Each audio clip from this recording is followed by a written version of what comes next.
Hello दोस्तों, राधे राधे। श्री कृष्ण नाम का चमत्कार देखिए।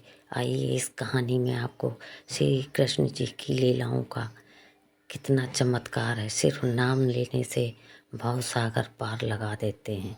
अगर आप ध्यान से सुनेंगे तो आपकी भी जिंदगी का भव सागर पार लग जाएगा।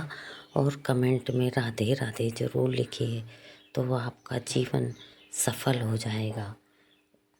इस कहानी को पूरा देखिएगा, इसकी बिल्कुल। वृंदावन से एक गोपी प्रतिदिन दूध दही बेचने मथुरा जाती थी।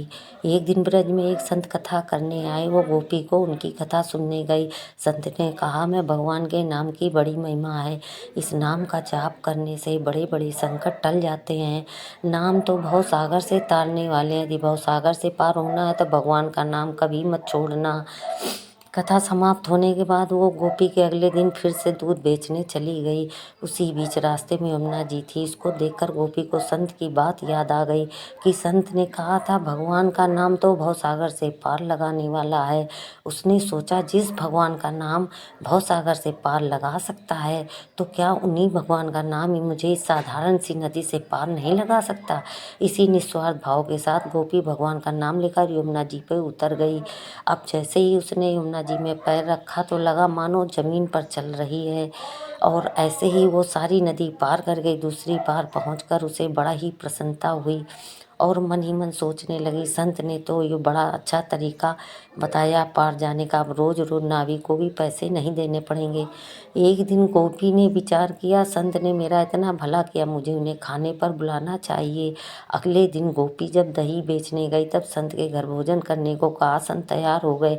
अब इसी बीच में फिर यमुना नदी आ गई। संत नावी को बुलाने लगे तो गोपी बोली, बाबा आप नावी को क्यों बुला रहे हैं, हम ऐसे ही यमुना जी में चलेंगे। संत बोले, गोपी कैसी बात करती हो, यमुना जी को ऐसे कैसे पार करेंगे।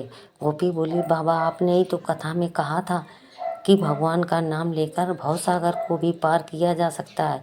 तो मैंने सोचा जब भवसागर पार हो सकते हैं तो यमुना जी पार क्यों नहीं हो सकते हैं। मैं ऐसा ही करने लगी, इसलिए मुझे नाव की ज़रूरत नहीं पड़ती।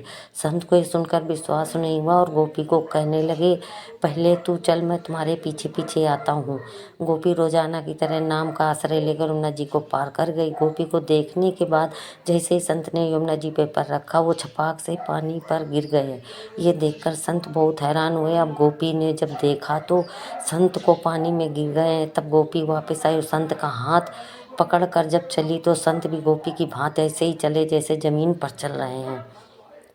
ये चमत्कार देखने के बाद संत उस गोपी के चरणों में गिर गए और कहने लगे, गोपी तू धन्य, वास्तव में तो सही अर्थों में नाम का आश्रय तो तुमने लिया और मैंने जिसने नाम की महिमा बताई वो सही।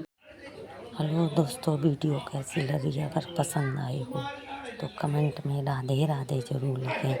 ऐसी वीडियो और मैं डालती रहूँगी।